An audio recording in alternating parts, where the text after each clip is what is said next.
혹시 남편을 잃으신 지 얼마 되지 않으셨나요?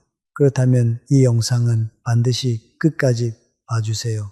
오늘 알려드리는 내용을 모르면 평생 동안 쌓아온 소중한 것들을 한순간에 잃을 수 있습니다. 서울대학교병원 노인정신건강연구팀이 혼자 사시는 어르신 담담 47명을 만년간 추적 조사한 결과입니다. 배우자를 잃은 후 목련에서 반년 사이에 재산 피해를 경험한 분이 무려 73%에 달했습니다. 그리고 그분들 대부분은 나쁜 사람에게 속았다는 사실을 너무 늦게 알았습니다. 여러분, 오늘 저는 불편한 이야기를 하려 합니다. 위로가 아닙니다. 경고입니다. 하지만 이 경고는 차갑지 않습니다. 삶이 담긴 따뜻한 진심입니다. 어떻게 시작할까요? 그렇습니다. 오늘 이 이야기는 여러분을 겁주기 위해서가 아닙니다. 여러분 안에 이미 있는 지혜를 깨우기 위한 것입니다. 혼자가 된 여성은 약하지 않습니다.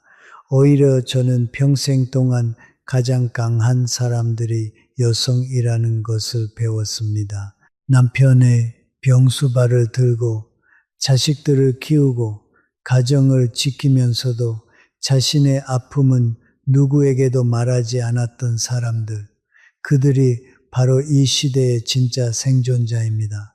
그런데 바로 그 강함이 혼자가 된 순간 역설적으로 가장 큰 위험을 불러옵니다. 왜냐하면 세상에는 외로움의 냄새를 맡는 사람들이 있기 때문입니다. 그리고 그들이 사용하는 방법은 매우 정교합니다. 오늘 저는 여러분께 그 방법을 하나하나 알려드리겠습니다. 그리고 그것을 알아볼 수 있는 40가지 경고 신호도 함께 드리겠습니다. 이 40가지만 기억하시면 여러분은 스스로를 지킬 수 있습니다. 오늘 알려드릴 내용은 크게 5가지입니다. 첫 번째, 갑작스러운 친절의 터치입니다.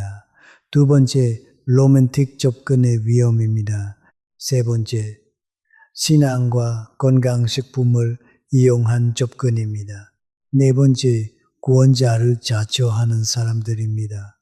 다섯 번째, 가족을 대신하려는 낯선 사람들입니다. 그리고 마지막으로 여러분 자신을 지키는 5가지 원칙을 드리겠습니다. 40가지 경고 신호는 그 안에 골고루 담겨 있습니다. 잠깐 먼저 중요한 말씀을 드리고 싶습니다. 오늘 이야기는 모든 새로운 관계를 의심하라는 것이 아닙니다.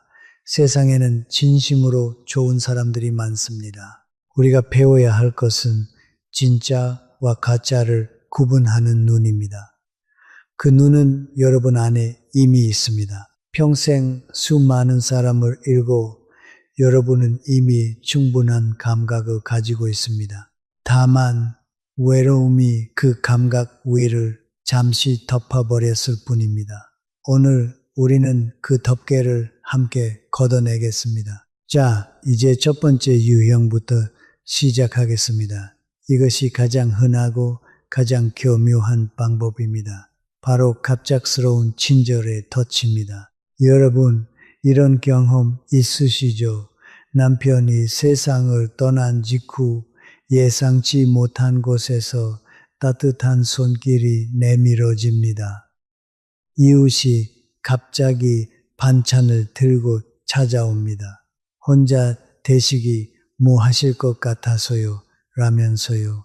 그 말이 얼마나 따뜻하게 느껴지는지 저도 압니다. 텅 빈 집에 돌아올 때마다 무거워지던 발걸음이 누군가의 관심으로 조금은 가벼워지는 그 느낌, 그것은 진짜 느낌입니다. 그리고 바로 그 진짜 느낌이 문제의 시작이 될 수 있습니다. 인간은 관계 속에서 자신도 모르게 빚을 계산합니다. 누군가 나에게 잘해주면 우리 마음속에는 감사의 빚이 쌓입니다. 그 빚이 쌓이면 상대방의 부탁을 거절하기가 점점 어려워집니다. 이것은 도덕적 약함이 아닙니다. 이것은 인간의 본성입니다. 사회적 동물인 우리는 관계의 균형을 본능적으로 유지하려 합니다. 그리고 바로 이 본능을 이용하는 사람들이 있습니다. 서울대학교 명원 연구팀이 발표한 자료에 따르면 배우자 상실 후 4개월 이내 새롭게 등장한 친밀한 관계에서 금전적 피해를 경험한 사례의 범의 단번점과 반찬이나 방문, 도움처럼 소소한 친절로 시작되었다고 합니다. 처음에는 아주 작은 친절입니다. 그 다음에는 안부 전화입니다. 그리고 점점 더 자주 찾아옵니다. 그리고 몇 달이 지나면 첫 번째 부탁이 시작됩니다. 제가 아는 한 여성분이 계셨습니다. 말머이 하이세이신 분이었고 부산에서 오래 사셨는데 남편분이 세상을 떠나신 지 석 달이 채 되지 않았을 때였습니다. 그분은 40년 넘게 같은 아파트에 사셨지만 이웃들과 그리 가깝지 않으셨어요. 그런데 남편 장례를 치르고 난 뒤부터 한 이웃이 달라지기 시작했습니다. 반찬을 들고 왔고 안부 전화를 했고 점점 더 자주 찾아왔습니다. 4~5개월이 지났을 때 그 이웃은 처음으로 돈을 빌려달라고 했습니다. 금액은 크지 않았습니다. 그래서 그분은 아무 의심 없이 빌려주셨죠. 그런데 며칠이 몇 주가 되고 몇 주가 몇 달이 되었습니다. 그리고 두 번째 부탁이 왔습니다. 이번에는 금액이 달랐습니다. 이것이 패턴입니다. 매우 정교하게 설계된 패턴입니다. 이들의 전략은 단순하지만 효과적입니다. 먼저 외로움을 감지합니다. 장례식장에서 혼자 장을 보는 모습에서 오래도록 불이 켜지지 않는 창문에서 그들은 외로움의 냄새를 맡는데 놀라울 정도로 능숙합니다. 그 다음 아무런 요구 없이 천천히 접근합니다. 신뢰가 쌓이고 감사의 빚이 쌓입니다. 그리고 그 빚이 충분히 무거워졌을 때 청구서가 날아옵니다.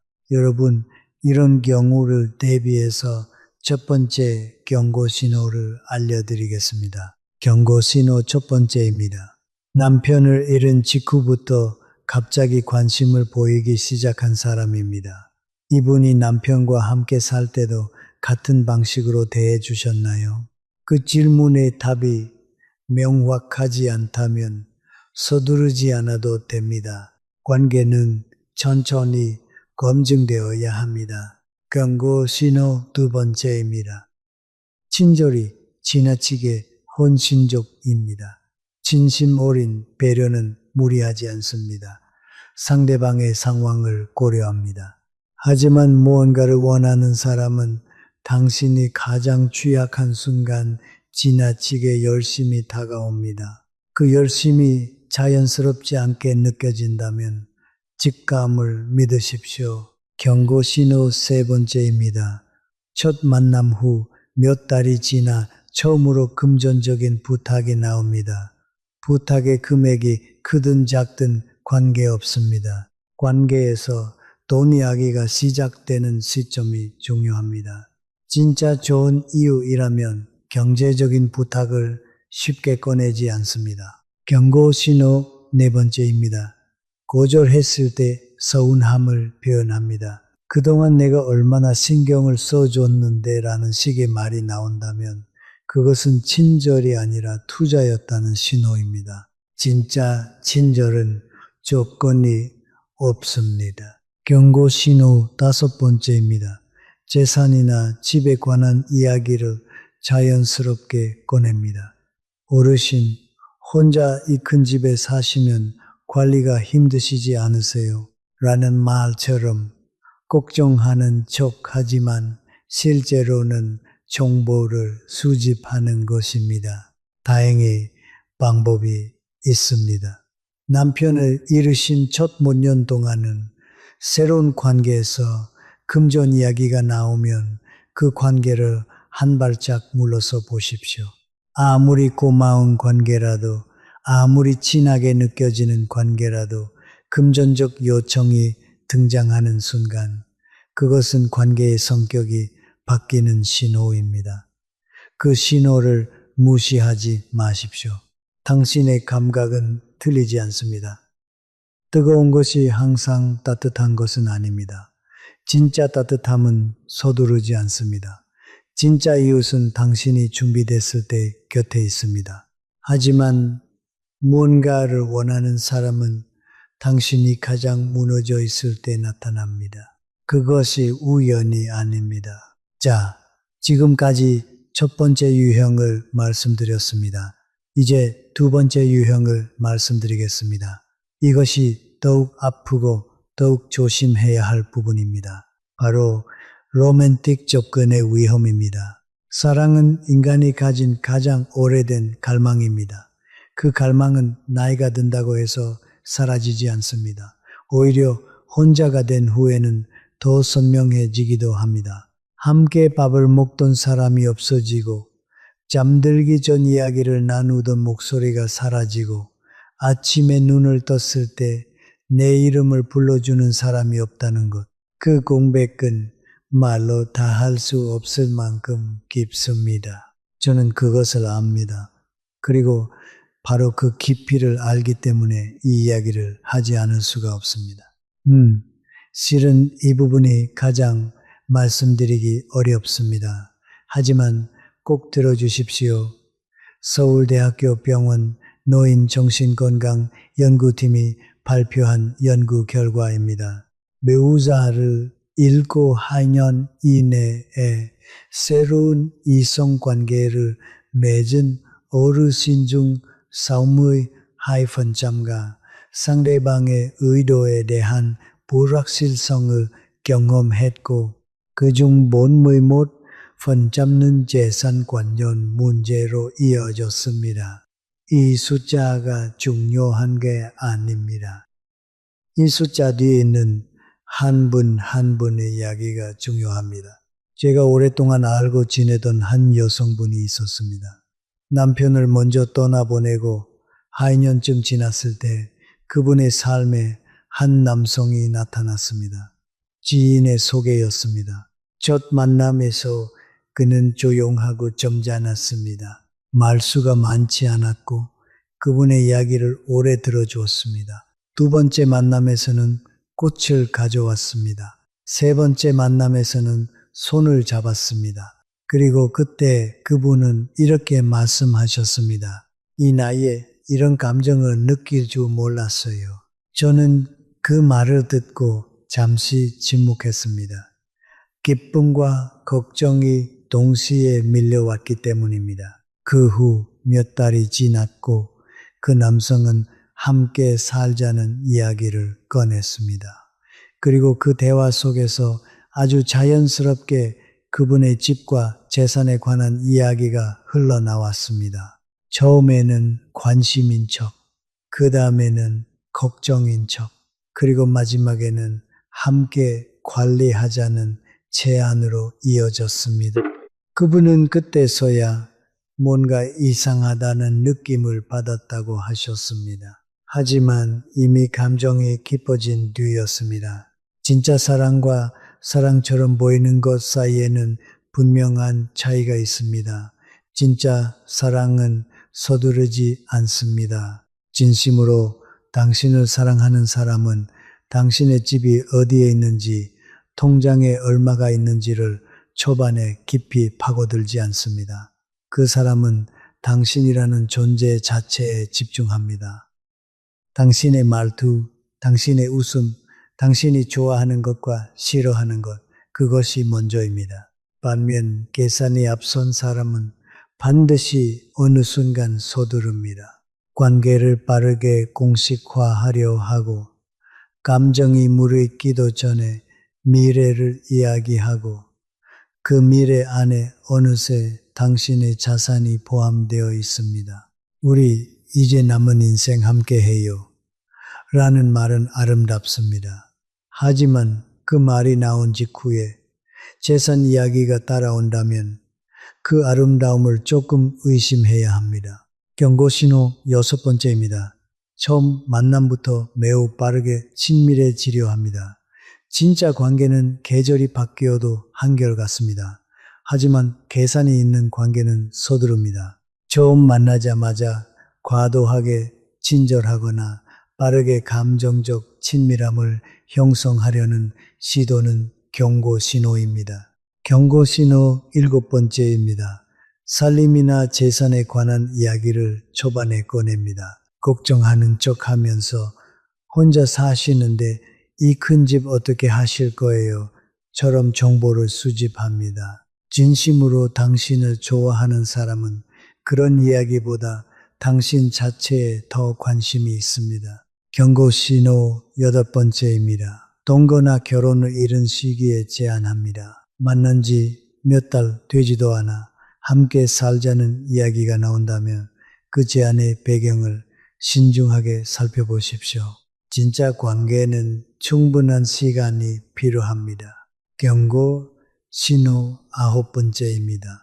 자녀들과의 관계를 모르게 하려 자녀들이 반대할 수도 있으니 일단 우리끼리만 알자는 식의 말이 나온다면 그것은 매우 심각한 경고 신호입니다. 좋은 관계는 숨길 필요가 없습니다. 경고 신호 10번째입니다.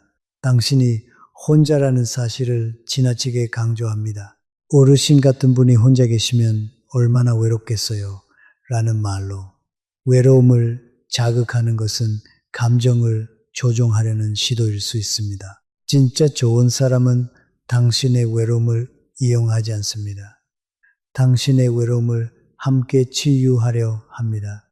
스스로에게 이 질문을 해보십시오.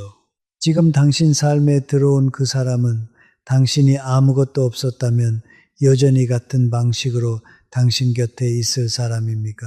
집도 없고 저축도 없다면 그래도 그 사람은 지금처럼 꽃을 가져오고 손을 잡을까요? 이 질문에 대한 답을 스스로 찾을 수 있다면 여러분은 이미 충분히 현명합니다. 재혼은 나쁜 것이 아닙니다. 혼자가 된 후에 진심으로 서로를 아끼는 관계를 만드는 것은 아름다운 일입니다. 하지만 그 관계는 반드시 충분한 시간과 검증 위에 세워져야 합니다. 시간은 언제나 진실의 편입니다. 자, 이제 세 번째 유형으로 넘어가겠습니다. 이것이 특히 위험한 이유가 있습니다. 왜냐하면 이 유형은 가장 거룩한 이름을 사용하기 때문입니다. 바로 신앙과 건강식품을 이용한 접근입니다.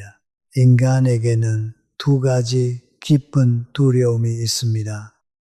하나는 아프고 싶지 않다는 것이고 하나는 홀로 죽고 싶지 않다는 것입니다.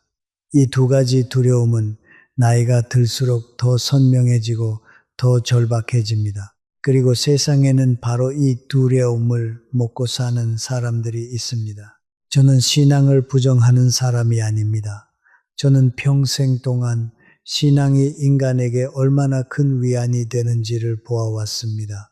절망 속에서도 다시 일어서는 사람들, 죽음 앞에서도 흔들리지 않는 사람들, 그 힘이 어디서 오는지를 저는 압니다. 신앙은 소중합니다. 하지만 신앙을 도구로 사용하는 사람들이 있습니다. 그리고 그 차이를 구분하지 못하면 우리는 가장 거룩한 이름 아래 가장 세속적인 방식으로 상처를 입게 됩니다. 남편을 잃은 후 홀로 지내던 한 여성분이 있었습니다. 어느 날 동네 교회에서 봉사자가 찾아왔습니다. 처음에는 위로의 말이었습니다. 그 다음에는 예배 초청이었습니다. 그분은 오랫동안 교회를 다니지 않으셨지만 혼자 있는 것이 너무 힘들어 한번 나가보셨습니다. 그곳에서 처음으로 오랜만에 공동체의 온기를 느끼셨습니다. 사람들이 반겨주었고 함께 밥을 먹었고 기도해 주었습니다. 그 온기는 진짜였습니다. 처음에는요, 시간이 지나면서 헌금 이야기가 시작되었습니다. 처음에는 작은 금액이었습니다. 하지만 점점 더 큰 헌신이 요구되었습니다. 하나님께 드리는 것이니 복을 받을 것이라는 말과 함께, 그리고 어느 날 그분은 자신이 전 재산의 상당 부분을 그 단체에 넘겨주었다는 사실을 깨달으셨습니다. 그것을 깨달은 순간 그분이 가장 먼저 느낀 감정은 분노가 아니었습니다. 수치심이었습니다. 어떻게 내가 이럴 수 있었냐는 자책감이었습니다. 하지만 저는 말씀드리고 싶습니다. 그분이 어리석은 것이 아닙니다. 그분은 단지 외로우셨고 그 외로움 속에서 진심으로 무언가를 믿고 싶으셨을 뿐입니다. 그것은 인간으로서 너무나 자연스러운 일입니다. 건강식품을 매개로 접근하는 경우는 더욱 교묘합니다. 왜냐하면 두려움이 더 구체적이기 때문입니다. 누군가 찾아와서 이것을 드시면 관절이 좋아집니다. 암을 예방합니다. 이것을 드신 분들이 무인년은 더 젊어졌습니다. 라고 말할 때 그 말이 솔깃하게 들리는 것은 당신이 무지해서가 아닙니다. 당신이 건강하게 오래 살고 싶기 때문입니다. 그 바람은 아무런 잘못이 없습니다. 그러나 저는 이것만큼은 분명히 알고 있습니다. 진짜 건강은 팔리지 않습니다.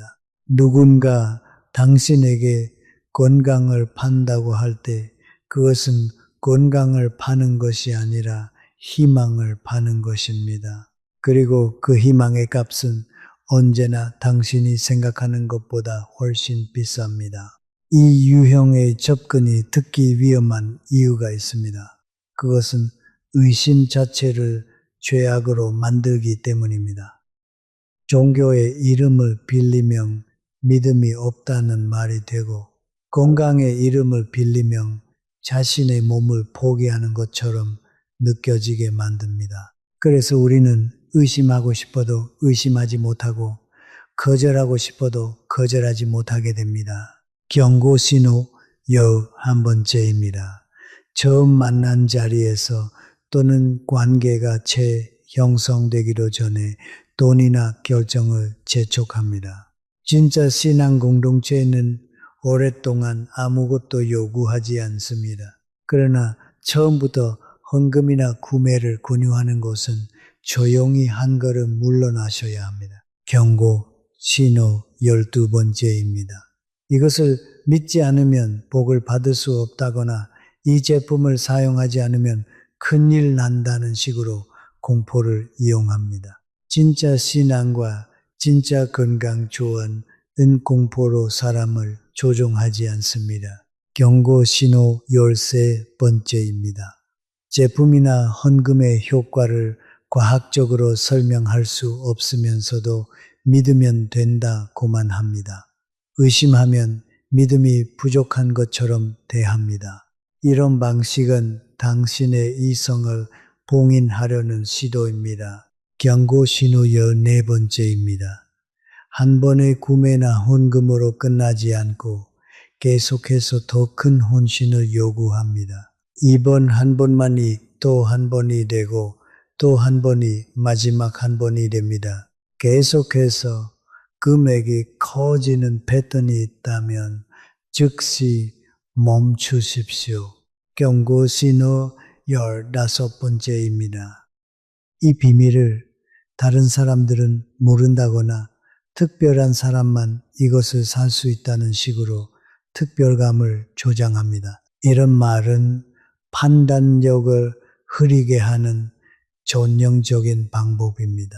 다행히 구분하는 방법이 있습니다. 저는 간단한 기준 하나를 드리겠습니다.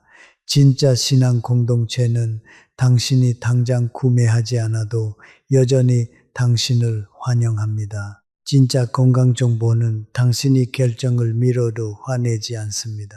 하지만 처음 만난 자리에서 돈이나 빠른 결정을 재촉하는 것은 그것이 아무리 거룩한 이름을 내걸고 있어도 조용히 물러나셔야 합니다. 의심한다는 것은 믿지 않는다는 뜻이 아닙니다. 의심한다는 것은 자신을 소중히 여긴다는 뜻입니다. 진짜 신은 당신의 통장을 원하지 않습니다. 진짜 건강은 몇 천만 원짜리 약병 안에 들어있지 않습니다. 이것만 기억하셔도 여러분은 이미 많은 것을 지킬 수 있습니다. 이제 네 번째 유형으로 넘어가겠습니다.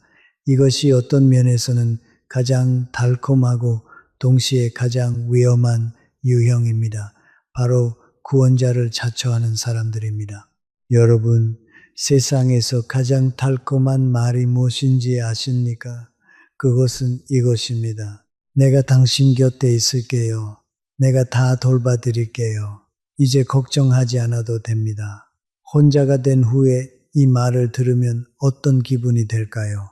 오랫동안 모른 것을 혼자 감당해 온 사람에게 이 말은 마치 오랜 가뭄에 내리는 비처럼 느껴집니다. 모든 긴장이 한꺼번에 풀리는 것 같고 마침내 누군가 내 짐을 나눠 들어준다는 안도감이 밀려옵니다.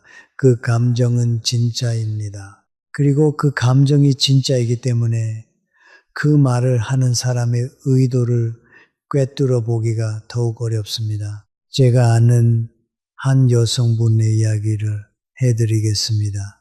40대 초반이셨고 남편이 오랜 투병 끝에 세상을 떠나신 후였습니다. 자녀들은 각자의 삶이 바빴고 가끔 전화는 오지만 자주 찾아오지 않았습니다. 그러던 어느 날 지인의 모임에서 한 남성을 만났습니다. 그는 매우 적극적이었습니다. 무거운 짐을 들면 먼저 달려와 들어주었고 병원 예약이 있다고 하면 직접 차를 몰고 데려다 주었습니다. 집에 고장난 것이 있으면 고쳐주겠다고 했고 혼자 밥을 먹는다는 말에는 함께 먹자며 식당을 예약했습니다. 처음 몇 달은 그저 고마우셨습니다. 그런데 시간이 지나면서 이상한 일이 일어나기 시작했습니다. 그가 점점 더 많은 것을 결정하기 시작했습니다. 어느 병원에 가야 하는지, 어느 식당이 좋은지, 자녀들과의 약속을 어떻게 조율해야 하는지.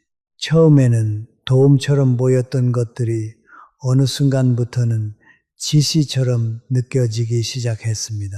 그리고 그분이 자신의 판단으로 무언가를 결정하려 하면 그는 은근히 서운함을 표현했습니다.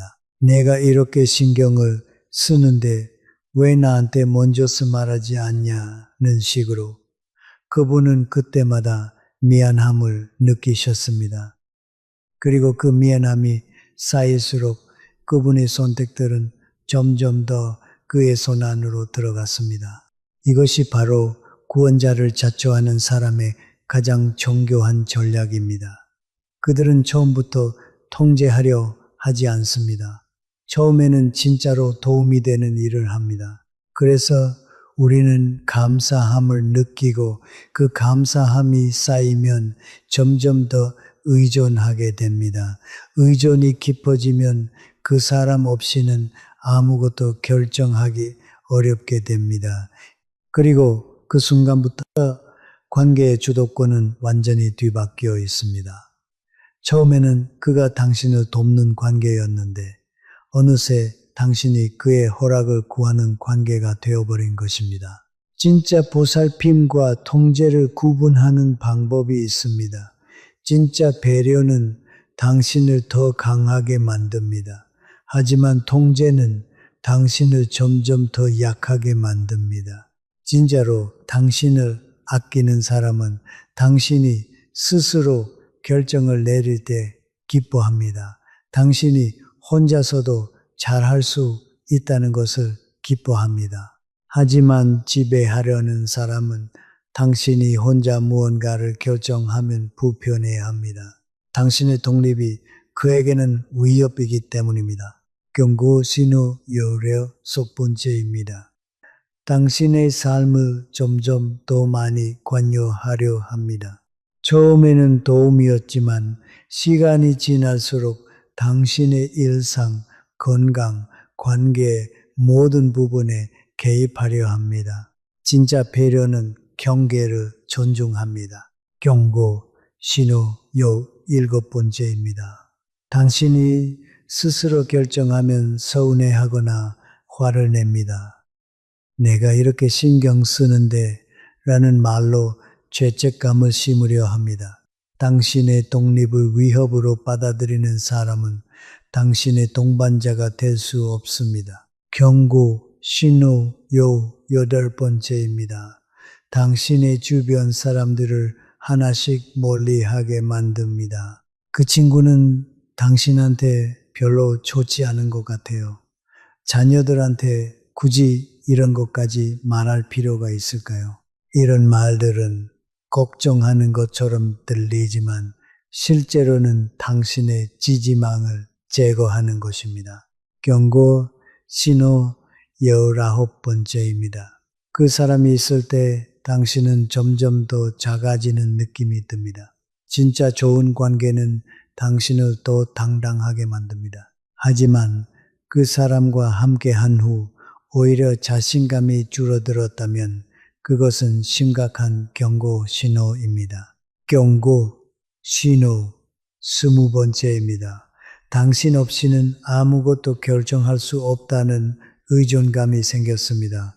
평생 수많은 결정을 내려온 당신이 갑자기 혼자서는 아무것도 결정하기 어렵다는 느낌이 든다면 그 관계가 당신의 능력을 빼앗고 있는 것입니다. 여러분, 스스로에게 이 질문을 해보십시오. 그 사람과 함께한 후 나는 전보다 더 당당해졌는가 아니면 전보다 더 작아졌는가? 이 질문에 대한 답이 후자라면 그것이 아무리 편안하고 익숙하게 느껴져도 그것은 당신이 원하는 삶의 방향이 아닙니다. 혼자가 된 여성에게 진짜 필요한 것은 자신을 대신해서 결정해 줄 사람이 아닙니다. 자신이 이미 가진 결정력을 믿어줄 사람입니다. 평생 동안 수많은 결정을 내려온 당신은 이미 충분히 강합니다. 그 강함을 빼앗는 사람을 보살핌이라고 부르지 마십시오. 진짜 사랑은 당신의 날개를 적시지 않습니다. 진짜 사랑은 당신이 더 높이 날 수 있도록 바람이 되어줍니다. 자, 지금까지 4가지 유형을 말씀드렸습니다. 잠깐 여기서 정리를 해드릴게요. 첫 번째, 갑작스러운 친절의 덫. 두 번째, 로맨틱 접근의 위험. 세 번째, 신앙과 건강식품 악용. 네 번째, 구원자형 지배. 이 4가지 유형의 공통점이 있습니다. 처음에는 모두 당신에게 좋은 것을 주는 것처럼 보입니다. 친절을 줍니다. 사랑을 줍니다. 신앙과 건강을 줍니다. 배려를 줍니다. 하지만 시간이 지나면서 점차 당신의 것을 가져갑니다. 이것이 핵심입니다. 진짜는 주고 또 줍니다. 가짜는 먼저 주고 나중에 가져갑니다. 이제 5번째이자 마지막 유형을 말씀드리겠습니다.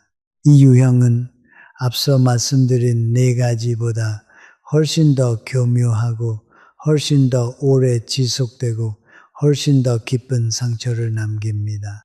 왜냐하면 이들은 당신의 가장 아픈 곳을 건드리기 때문입니다. 바로 자녀에 대한 그리움, 가족에 대한 갈망, 그리고 누군가에게 진심으로 필요한 존재가 되고 싶은 마음. 연대를 사는 중년 이상의 부모들은 대부분 이 감정을 알고 있습니다. 자녀들은 바쁩니다. 그들은 자신의 직장과 자신의 가정과 자신의 고민들을 안고 살아갑니다. 전화를 자주 못하는 것도, 자주 찾아오지 못하는 것도 대부분 미움이 아니라 바쁨 때문입니다. 하지만 그것을 머리로 이해한다고 해서 마음이 채워지는 것은 아닙니다. 이해와 충족은 다른 것입니다. 바로 이 공백을 가장 정확하게 공략하는 사람들이 있습니다. 이들의 접근 방식은 이렇습니다. 처음에는 매우 자연스럽게 시작됩니다. 같은 동네에 사는 젊은 사람이거나 교회나 복지관에서 만난 봉사자이거나 지인의 소개로 만난 사람입니다. 그들은 처음부터 어머니라고 부릅니다. 그리고 자녀들이 하지 않는 것들을 합니다. 안부를 묻고 밥을 같이 먹고 병원에 같이 가고 명절에 전화를 합니다. 처음에는 그저 고마운 사람입니다. 그런데 시간이 지나면서 그 사람은 점점 더 많은 것을 알게 됩니다. 당신의 일상을, 당신의 재산을, 당신의 자녀들과의 관계를, 당신이 무엇을 가장 두려워하는지를 서울대학교 명원 노인심리연구팀이 혼자 생활하는 70대 어르신 4,000명을 대상으로 조사한 결과 미혈흔자에게 재산을 양도하는 사례의 단물 묻 분점에서 먼저 가족관계를 약화시키는 패턴이 관찰되었습니다. 즉, 그들은 재산을 가져가기 전에 먼저 가족을 멀어지게 만든다는 것입니다. 이것이 이 유형의 가장 무서운 특징입니다. 또 무서운 것은 이 과정이 진행되는 동안 그들은 동시에 당신과 실제 자녀들 사이를 조금씩 벌려놓는다는 것입니다. 자녀분들이 어르신한테 너무 소홀한 것 같아요 라는 말이 반복되면 당신은 점점 더 자녀들에게 서운함을 느끼게 됩니다. 그리고 그 서운함이 쌓일수록 당신의 마음은 자녀들로부터 멀어지고 그 사람에게 더 가까워집니다. 이것은 우연이 아닙니다. 설계입니다. 경고 신호 21번째입니다. 자녀처럼 대하면서 처음부터 어머니라고 부릅니다. 오랜 세월 쌓인 관계가 아닌데도 가족처럼 친밀하게 대하는 것은 당신의 감정을 빠르게 조종하려는 시도일 수 있습니다. 경고 신호 22번째입니다. 당신의 자녀들을 은근히 비판합니다. 자녀분이 좀 더 자주 찾아오면 좋을 텐데 라는 말은 걱정처럼 들리지만 당신과 자녀 사이에 잭기를 박는 것입니다. 경고 신호 23번째입니다. 당신의 재산, 유언장, 보험에 대해 지나친 관심을 보입니다.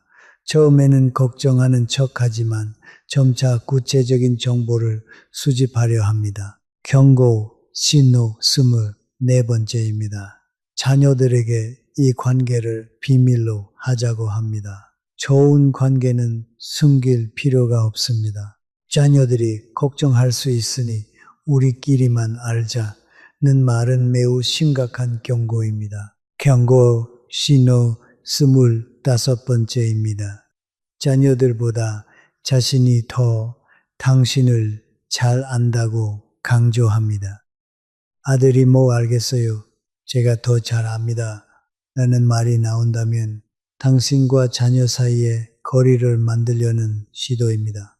여러분, 자녀가 자주 연락하지 않는다고 해서 그 공백을 너무 서둘러 채우려 하지 마십시오. 공백은 불편하지만 잘못된 것으로 채워진 공백은 텅 빈 것보다 훨씬 더 큰 고통을 줍니다. 만약 누군가 당신의 자녀 이야기를 꺼내며 그들을 은근히 깎아내리기 시작한다면 그 순간이 바로 그 관계를 다시 보아야 할 때입니다. 가족은 완벽하지 않습니다. 하지만 가족은 대체될 수 없습니다. 아무리 다정하고 헌신적으로 보여도 처음 만난 지 몇 달 되지 않은 사람이 수십 년의 가족을 대신할 수는 없습니다. 그 손을 지키는 것이 바로 당신 자신을 지키는 것입니다. 이제 우리가 알아야 할 본무가지 경고 신호의 나머지 부분을 말씀드리겠습니다. 앞에서 이미 25가지를 말씀드렸습니다. 이제 나머지 15가지를 더 드리겠습니다. 그리고 마지막으로 여러분 자신을 지키는 5가지 원칙을 함께 정리해 드리겠습니다. 경고 신호 26번째입니다. 관계가 매우 빠르게 진전됩니다. 처음 만난 지 2달도 안 돼요. 매일 연락하고 매일 만나고 함께 살 계획을 이야기합니다. 진짜 관계는 천천히 익습니다. 서두르는 관계에는 반드시 서두를 이유가 있습니다. 경고 신호 27번째입니다. 당신이 안 된다고 말할 때 상대방의 반응이 즉각적으로 차갑게 변합니다. 진짜 좋은 관계는 당신의 거절을 존중합니다. 하지만 목적이 있는 관계는 거절당했을 때 태도가 돌변합니다. 경고 신호 28번째입니다. 당신의 재산 규모를 빨리 파악하려 합니다. 어르신, 이 아파트 요즘 얼마나 해요? 난 노후에 어떻게 생활하세요? 라는 질문이 자연스럽게 나온다면 그것은 자산조사입니다. 경고 신호 29번째입니다. 당신의 외로움을 반복해서 강조합니다. 어르신 같은 분이 혼자 계시면 얼마나 외롭겠어요? 라는 말로 당신의 외로움을 자극하고 심화시킵니다. 진짜 배려는 외로움을 함께 치유하려 하지 자극하지 않습니다. 경고 신호 30번째입니다. 당신의 건강 상태에 대해 지나치게 걱정합니다. 어르신, 요즘 건강이 많이 안 좋아 보이세요. 큰일 나기 전에 미리 준비해 두셔야 하지 않겠어요? 라는 말로 불안감을 조성합니다. 이런 불안감은 판단력을 흐리게 합니다. 경고 신호 31번째입니다. 오랫동안 알고 지낸 사람들과 멀어지게 만듭니다. 그 친구는 당신한테 별로 도움이 안 되는 것 같아요. 라거나 그 모임에 나가봤자 무슨 소용이에요.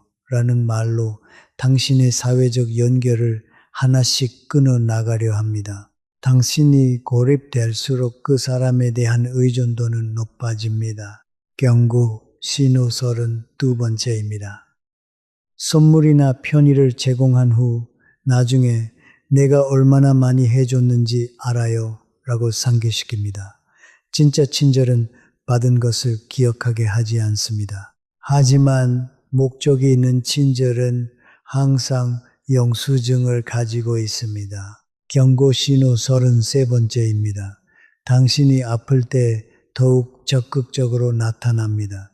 물론 진짜 좋은 사람도 아플 때 옆에 있어줍니다. 하지만 문제는 당신이 아프고 판단력이 흐려진 순간을 이용해 중요한 결정을 유도한다는 것입니다. 아프실 때는 중요한 결정을 미루십시오. 경고 신호 34번째입니다. 당신의 자녀들을 만나는 것을 어떤 방식으로든 방해하거나 늦춥니다. 오늘 자녀분들 만나시는 날이죠.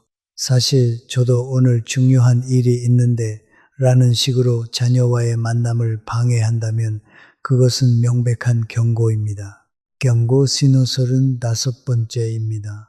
당신의 과거 이야기를 지나치게 많이 수집하려 합니다. 언제 결혼했는지, 남편 무엇했는지, 재산은 어떻게 마련했는지 이런 정보들을 자연스럽게 대화 속에서 수집하는 것은 당신의 재무 상태를 파악하려는 시도일 수 있습니다. 경고 신호 36번째입니다.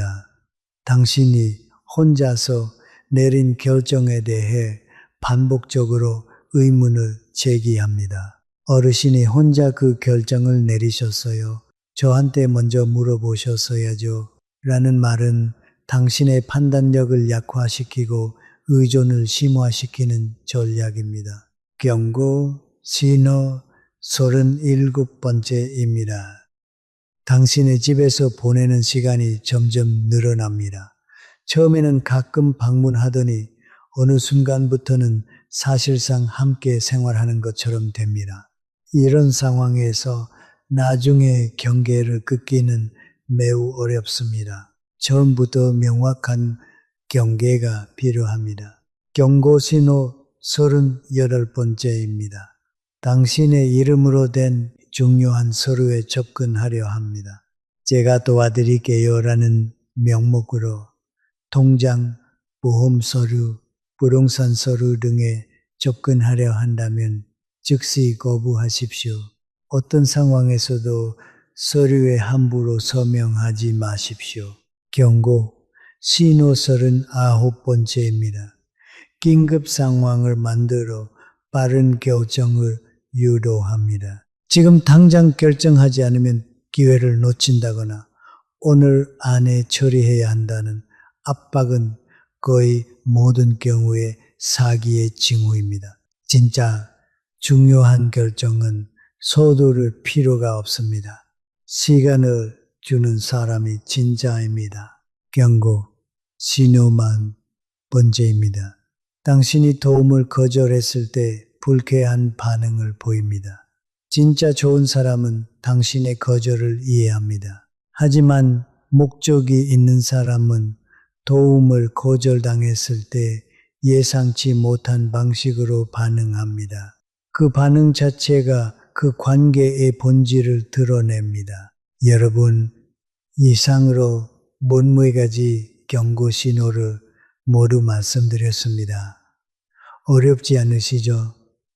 핵심은 단 하나입니다. 진짜 관계는 당신을 더 강하게 만들고 더 자유롭게 만들고 더 당당하게 만듭니다. 하지만 가짜 관계는 당신을 점점 더 약하게 만들고 더 의존하게 만들고 더 고립되게 만듭니다. 이 하나의 기준만 기억하셔도 40가지 신호를 다 기억하신 것과 같습니다. 이제 마지막으로 여러분 자신을 지키는 5가지 원칙을 드리겠습니다.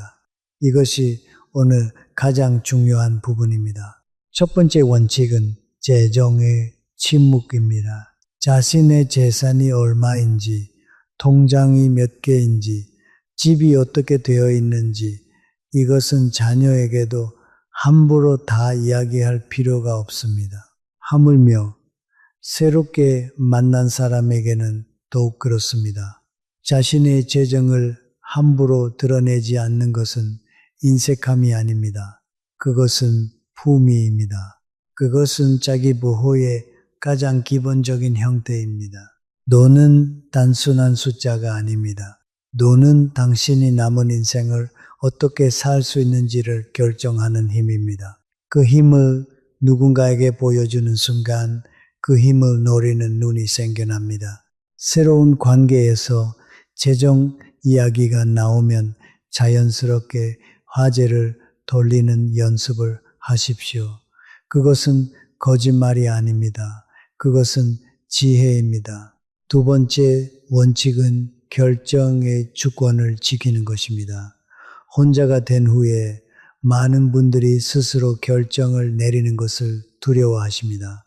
그 마음을 저는 충분히 이해합니다. 하지만 바로 그 두려움 때문에 우리는 다른 사람이 대신 결정해 주기를 원하게 되고 그 원함이 결국 우리의 삶을 다른 사람의 손에 넘겨주는 결과로 이어집니다. 중요한 결정을 내릴 때는 반드시 시간을 두십시오.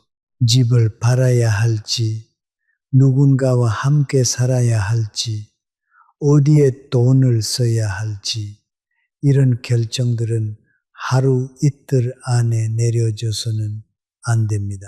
누군가 당신에게 빠른 결정을 재촉한다면 그 재촉 자체가 이미 경고 신호입니다. 진심으로 당신을 생각하는 사람은 당신이 충분히 생각할 시간을 기다려줍니다. 서두르는 사람은 언제나 자신의 이유가 있습니다. 세 번째 원칙은 신뢰의 원을 천천히 만드는 것입니다. 누군가를 처음 만난 자리에서 느끼는 친밀감은 신뢰가 아닙니다. 그것은 감정입니다. 감정은 중요하지만 감정만으로 신뢰를 결정해서는 안 됩니다. 진짜 신뢰는 계절이 바뀌어도 한결같은 사람에게서 생겨납니다. 당신이 줄 것이 있을 때나 없을 때나, 당신이 건강할 때나 아플 때나, 당신이 기분이 좋을 때나 예민할 때나 변함없이 같은 방식으로 당신을 대하는 사람, 그런 사람이 생기기까지는 시간이 걸립니다. 그 시간을 단축하려 하지 마십시오. 관계는 익힌 음식처럼 적당한 온도에서 충분한 시간이 필요합니다. 서둘러 불을 올리면 겉은 익고 속은 날 것 그대로입니다. 네 번째 원칙은 자녀와의 연결을 놓지 않는 것입니다. 자녀가 바쁘다는 것을 압니다. 자녀와의 관계가 완벽하지 않다는 것도 압니다. 하지만 그럼에도 불구하고 자녀와의 연결은 당신의 삶에서 가장 중요한 안전망입니다. 새로운 관계에서 무언가 이상한 느낌이 들 때 처음으로 이야기해야 할 사람은 바로 자녀입니다. 완벽한 대화가 아니어도 됩니다. 요즘 이런 사람이 자꾸 연락을 해오는데 어떻게 생각하냐는 한마디로도 충분합니다. 자녀들은 어머니의 말 속에서 생각보다 훨씬 많은 것을 읽어냅니다. 그리고 그 대화가 때로는 멀어진 가족과의 다리를 다시 놓는 계기가 되기도 합니다. 다섯 번째 원칙은 외로움을 적으로 여기지 않는 것입니다. 이것이 가장 중요합니다. 외로움은 당신의 적이 아닙니다.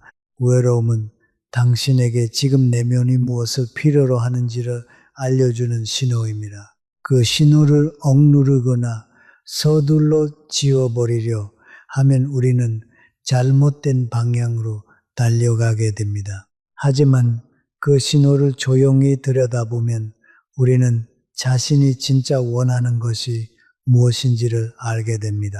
그리고 그것을 알게 될 때 우리는 비로소 진짜 필요한 것과 외로움을 달래기 위한 것을 구분할 수 있게 됩니다. 혼자인 것과 외로운 것은 다릅니다. 혼자라는 것은 상황입니다. 외롭다는 것은 선택입니다. 혼자 있을 수 있다는 것은 약함이 아닙니다. 그것은 자신을 믿는다는 뜻입니다. 그리고 자신을 믿는 사람만이 진짜 관계와 가짜 관계를 구분할 수 있습니다. 자, 오늘 제가 드린 말씀을 모두 정리해 드리겠습니다. 오늘 우리는 혼자가 된 여성이 조심해야 할 5가지 유형의 관계를 살펴보았습니다. 첫 번째, 갑작스러운 친절의 터치입니다. 남편을 잃은 직후부터 갑자기 관심을 보이기 시작하고 감사의 빚을 쌓은 후 금전적 요청을 하는 유형입니다. 핵심 신호는 타이밍입니다. 당신이 가장 취약한 순간에 나타납니다. 두 번째, 로맨틱 접근의 위험입니다. 외로움을 이용해 감정적 친밀감을 빠르게 형성하고 재산과 주거에 관한 이야기를 자연스럽게 유도하는 유형입니다. 핵심 신호는 속도입니다. 진짜 사랑은 서두르지 않습니다.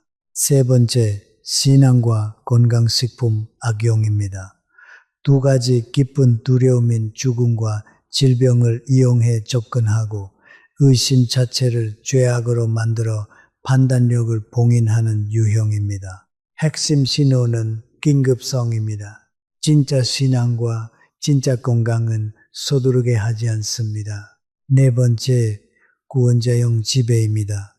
처음에는 진짜 도움을 주다가 점점 당신의 모든 결정에 관여하고 당신의 독립을 위협으로 받아들이는 유형입니다. 핵심 신호는 방향성입니다. 그 관계 후 당신이 더 강해졌는지 또 약해졌는지 확인하십시오. 다섯 번째, 가짜 가족 대체자입니다. 자녀와의 공백을 이용해 접근하고 진짜 가족과의 관계를 서서히 약화시키면서 재산과 유산에 접근하는 유형입니다. 핵심 신호는 고립화입니다. 당신의 지지망을 약화시키려는 시도에 주의하십시오. 그리고 이 다섯 가지 유형을 알아볼 수 있는 몸의 가지 경고 신호를 말씀드렸습니다. 처음 다섯 개는 갑작스러운 친절에 대한 신호였습니다.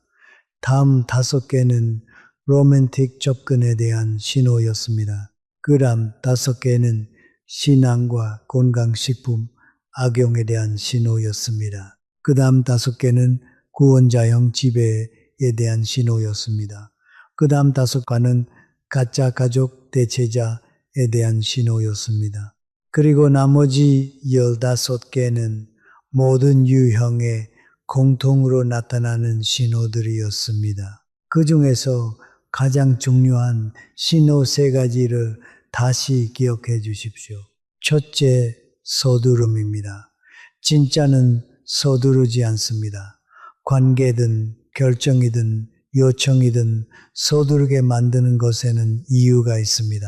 둘째, 고립화입니다. 진짜 좋은 관계는 당신을 세상으로부터 더 가까이 연결합니다. 하지만 가짜 관계는 당신의 주변 사람들로부터 멀어지게 만듭니다. 셋째, 방향성입니다. 그 관계 후 당신이 더 당당해졌는지 더 작아졌는지 느껴보십시오. 진짜는 당신을 더 강하게 만듭니다. 마지막으로 이것만 드리고 마치겠습니다. 자신을 지키는 것은 냉정한 일이 아닙니다. 자신을 지키는 것은 가장 따뜻한 일입니다. 왜냐하면 자신을 지킨 사람만이 진짜로 누군가를 사랑할 수 있기 때문입니다. 여러분은 평생 동안 수없이 많은 결정을 내려왔습니다. 자식을 키웠고 가정을 지켰고 어떤 어려움 속에서도 다시 일어섰습니다. 그 힘이 사라진 것이 아닙니다.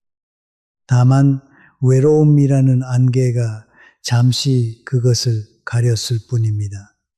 그 안개가 걷히면 여러분은 다시 그 힘을 느낄 수 있을 것입니다. 혼자가 된다는 것은 끝이 아닙니다. 혼자가 된다는 것은 어쩌면 처음으로 온전히 자신의 삶을 살 수 있는 시작일지도 모릅니다. 평생 동안 누군가의 아내로, 누군가의 어머니로, 누군가의 며느리로 살아온 여러분이 이제 처음으로 그냥 나로 살 수 있는 시간, 그 시간을 두려워하지 마십시오. 그 시간 속에서 오랫동안 잃었던 자신을 다시 만나십시오. 세상에서 가장 강한 사람은 많은 것을 가진 사람이 아닙니다. 자신에게 필요한 것이 무엇인지를 아는 사람입니다. 스스로를 인정할 수 있는 사람입니다. 그리고 저는 오늘 이 영상을 끝까지 보신 여러분이 바로 그런 사람이라고 믿습니다. 우리 모두 함께 건강하고 당당한 노년을 만들어 갑시다. 도움이 되셨다면 좋아요와 구독 부탁드립니다. 더 많은 분들께 이 정보가 전달될 수 있도록 주변에도 꼭 알려주세요. 우리 가족, 우리 이웃이 더 안전하게 지낼 수 있도록 함께 해 주십시오. 건강이 행복입니다. 기억하세요.